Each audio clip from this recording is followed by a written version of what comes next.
Hey guys, my name is David. Welcome back to Basically Star Wars. Happy Star Wars season. We are so close to the Rise of Skywalker, only days away when this video goes live. This video that you're watching right now is a very special video and a very special project that I've been working on for quite a while. I have been reviewing all of the Star Wars movie except for the 2 anthology stories. I will get to those later. But now it's time for me to review The Last Jedi, a very, very controversial Star Wars movie. And because this movie is so very controversial and still very heavily talked about, I thought it'd be fun to make it a group collaboration. In this review, it will feature 2 of my best YouTube friends, my podcast partner Aidan and Paul Groseclose. And also, for the heck of it, I threw a Hail Mary and contacted my favorite reviewers and YouTubers, Chandler talks about, and lo and behold, he is now a part of this collaboration, which is just crazy. Sean, thank you so much for being a part of this video and supporting smaller creators out here. It means a lot. Like I said, this movie is very controversial, and in this video you will get many different opinions ranging from positive to negative to right in the middle. Now, with that being said, let's get into the group review of Star Wars The Last Jedi. Hey, Sean Chandler here. I have a YouTube channel called Sean Chandler Talks About, where it's designed for people that love to talk about movies too much, for us to all gather together and hopefully have a healthy discussion about movies without all the toxicity that sometimes you find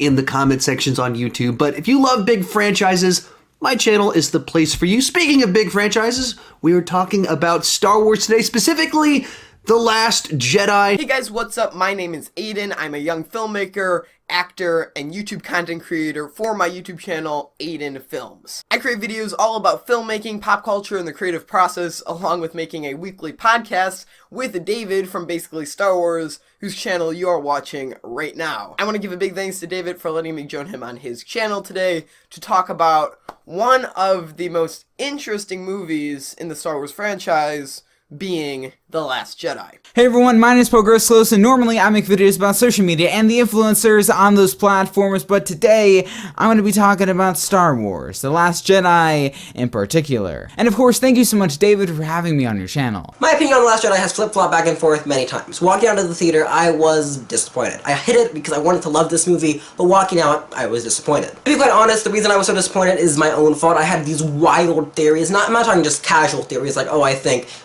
Rey is gonna be the daughter of Luke. It's just like, I thought Luke was gonna have a red lightsaber. It's just wild stuff, and I was disappointed when that didn't happen.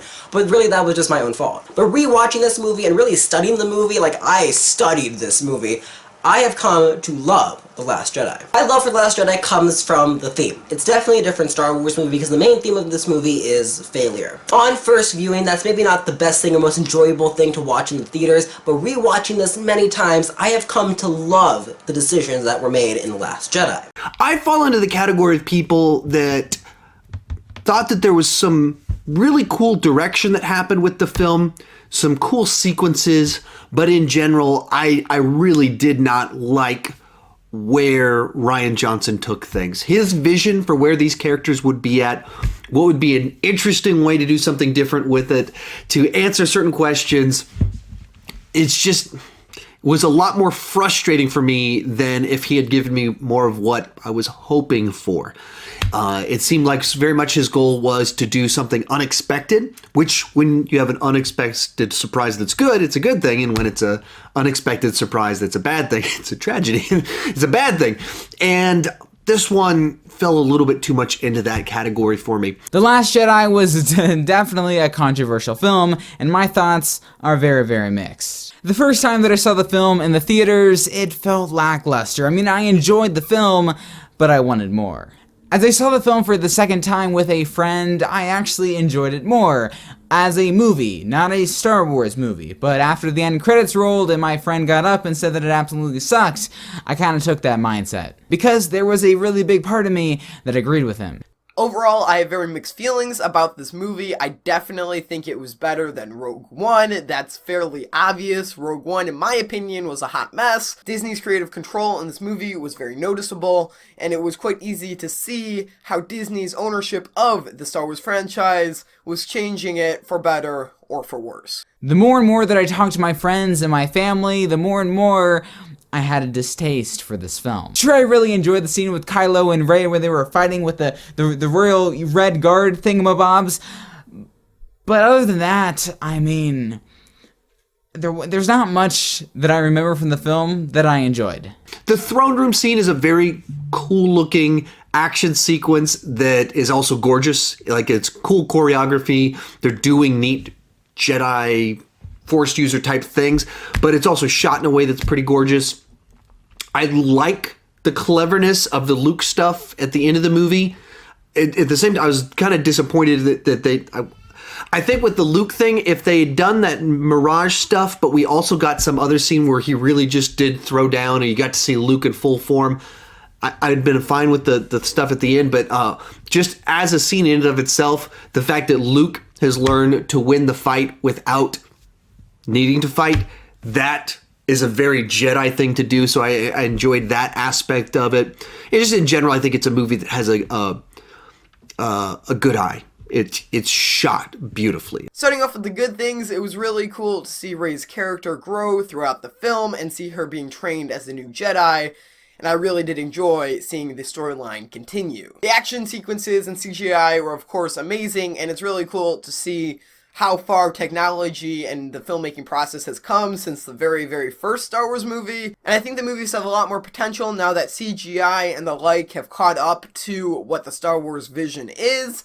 And as long as Disney executes it in the right way, these movies could be great. Music, of course, is amazing. I've always been a fan of the Star Wars soundtracks, and this movie did not disappoint in the least, so I was definitely a fan of that. Of course, right off the bat, the Praetorian Guard scene is fantastic. That is an epic action piece. I love seeing Luke train Rey, I love the dynamic, and I love his 3 lessons of the Force. Seeing Luke as a fallen broken hero is definitely a jarring and interesting choice at first, but rewatching it, I've come to accept and really love that choice. We'll talk more about this character in a second. The relationship between Kylo and Rey is fantastic. Daisy Ridley and Adam Driver are amazing actors, and they shine in this movie. Kylo Ren is a fantastic villain and possibly the best villain in Star Wars. I'm sorry, Vader. I can just feel the emotional conflict in him. That moment when he just gets his helmet and bashes it into the light is amazing and so powerful. The hold-on maneuver is phenomenal, it's breathtaking. The first time I saw it, my jaw dropped to the floor. That was incredible. Overall, this movie is beautiful, by far the best looking Star Wars movie ever. And finally, this is kind of a controversial one, I love Snoke's death. Snoke is what was holding and tormenting Kylo, and seeing him break those chains by killing Snoke and trusting his enemy,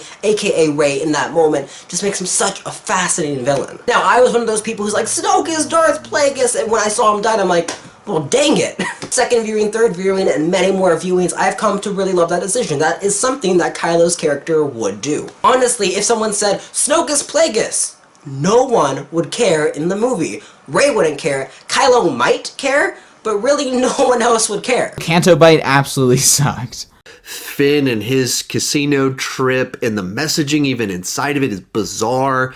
Some of the stuff with Poe's plotline and Lauren Dern's character, I just don't think makes a lot of sense. I love this movie, but it has many flaws. The biggest one is Canto Bite. The character of Rose I find exceptionally annoying. I feel like she just doesn't work on any level, and the romantic relationship that they try to set up between her and Finn does not work at all. This whole thing could have been prevented by one conversation. If Holdo just said, Poe, listen, you messed up before, but I have a plan, you gotta trust me, just go calm down, it pretty much could have been solved. There's just some things that are just odd, where you have Luke milking a cow and then drinking it straight, like, that's just weird. It's a strange thing to put in there, where he's like, straight into his bottle, or I don't know why you would do that.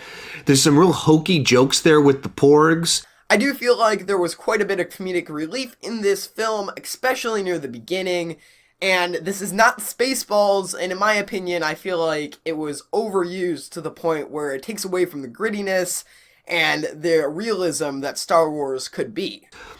The whole Finn in the casino stuff, weird.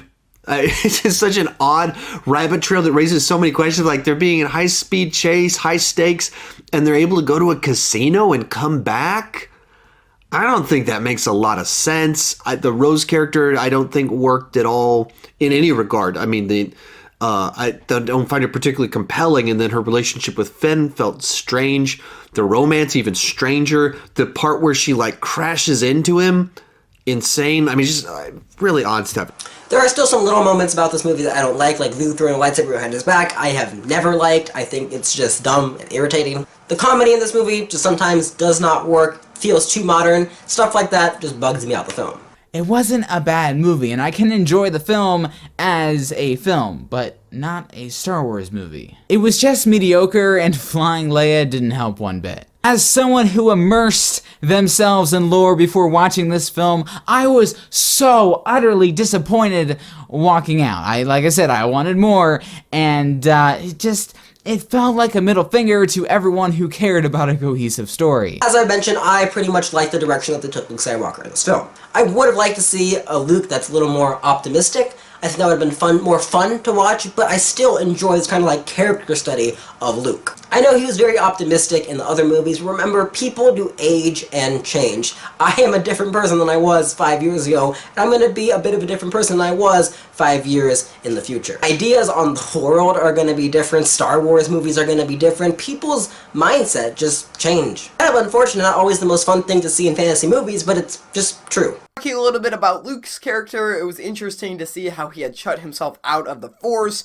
and how his character had kind of come full circle, and it was cool to see where his character had gone. Interesting to see his struggle with trying to accept the Force, or shut it out based on previous stuff that had happened to the Jedis, and his character was a very strong character in this movie, and I feel like it might have been slightly underrated, but I really do think that Luke's character was a great character in this movie. I thought Luke's character arc was funny at first, and honestly I don't mind his character change that much. I don't love it. I'm not gonna lie, I did laugh when he threw the lightsaber, whooshing, chuck, but after looking back on the scene, it doesn't make any sense. In particular, the treatment of the character of Luke, who, for me, had such an amazing arc in the original trilogy of going from the farm boy that's super whiny to being the savior of the galaxy that's so hopeful that he keeps going for Darth Vader, the biggest villain in the galaxy, and he's able to redeem him by the end of the film. And then you go into The Last Jedi, and in those 30 years, we find out that he's a failure. He gave up on his student to the extent that he almost killed him, and then he became a recluse. And certainly, you can draw the parallels between him and Yoda and Obi-Wan, who also became recluses after failing. But the way that it plays out with Luke just comes off, it just doesn't mesh quite right with what came beforehand. Whereas before, we just seen him so much as the optimist that when you just suddenly see him as the guy that's tossing lightsabers behind him and giving up, it just doesn't feel right. And the trilogy is not about him, so they're not able to spend enough time bridging that gap between what we knew before and where he is at now. So you get a couple of these little flashbacks that I don't think quite work right. And it's things like that they just don't pay off the way that they're supposed to. And so the movie, for me, that's the thing that holds it back the most. Same thing as Snoke being dead and no one. I initially hated the reveal of Rey's parents. And Rey's parents being played off as literal nobodies. I hated that. That sucked so much. Like I said, I was invested in this lore, and it was a straight up middle finger, and I do not appreciate that, Rian Johnson. I do not appreciate that. I don't need her parents to be interesting. I don't know, like, Obi-Wan had a secret kid. I don't need it. I don't necessarily need that. I think the way that it just kind of 1-2 punch of her parents are nobody and Snoke's gone and were all these things that seem like they were going somewhere, they're not. I think that amplified the frustration with the Rey's parentage. Regarding Rey's parents' reveal, now this is something that I'm going to be totally honest with, I didn't think much of in the movie. I had to kind of ask David about, and I have mixed feelings about it, to say the least. I feel like this could have gone one of two ways. Number one, it could be showing that you don't need to be of Skywalker blood, you don't need to be all that to be a Jedi, and I think that's a cool message, and that's showing that anyone can succeed. But number two, and the reason that I feel a little bit weird about this reveal, is that I feel like Disney could have done a lot more with this. If they had made her relate it to someone else in the franchise, they could have done a lot more, and it feels a little bit lazy on their part for them just to kind of skim over this. Yeah, I don't know, I'm a little bit torn as to that reveal. I've seen a lot of theories online, but the specific reveal in the movie was a little bit lackluster for me. Actually, just a couple months ago, I made a video talking about the worst moments in Star Wars, and I included Rey's parents' reveal in that video. But kind of like Luke, I have changed my perspective on the Force, or in this case, Rey's parents. It might have been cool for her to be the daughter of Luke, and in some ways, I wouldn't mind if they still do that. We'll see in a couple days. But I think the scene is so powerful. Right here we have Kylo Ren, who just killed his master, the reason he turned to the dark side, teamed up with his enemy and just killed the guards of the Supreme Leader. And he extends a hand in a peace offering and says, "Join me," and basically says, dynasties don't matter. It's a very powerful scene and honestly makes sense. As cool it would be to have Luke be the father of Rey, it might not have as much emotional weight as we thought it would. Or if she was the daughter of Obi-Wan Kenobi, she doesn't know who Obi-Wan Kenobi is. I think Rey coming to grips with this is really powerful, and I just love this scene and this reveal now. The Last Jedi does have a few problems, and a few major problems, but I still love this movie with a passion. It is one of my favorite Star Wars movies and is in the top 3. I will give Star Wars The Last Jedi an A-. As a Star Wars movie, I rate this a 4 out of 10, but as a normal film, I rate it as a 6 out of 10. But I have to say maybe 4 out of 10. And overall, I would give this movie a letter rating of a B+. There were definitely areas where they could improve, but all in all, it was a good movie, and it's quite interesting and exciting to see these Star Wars movies moving forward in a possibly new direction, but it's a direction none the least. So what letter grade would I give it? I'm actually doing a review on it on my channel next week, or I don't know when this video's posting, so maybe it's this week. But I'm not going to stick to this letter grade, but it probably will be a C+. And for me, below a B is not recommended. A B- is mixed positive, recommended slightly. C+ is mixed negative, slightly not recommended. That's what it is for me. It's a movie that has a lot of things that I think are valuable, but the overall vibe, I just don't like the direction that they took things. Guys, thank you so much for watching that video. It has been a blast to edit and put together. It's been so much fun. Stay tuned because this channel is going to have a lot of videos in the upcoming days. Star Wars season is here and I'm going to be posting a bunch of Rise of Skywalker videos once it comes out. Once again, a huge thank you to Aidan, Paul, and Sean for doing this video with me. It means a lot. Check out their channels and social medias, link in the description. Also, remember to subscribe to the David and Aidan podcast anywhere you find your podcast, and you can check me out on social media at DavidLawlerYT on Twitter and at basically.sw on Instagram. That is all I got for you today, guys. I will see you in the next video. May the Force be with you.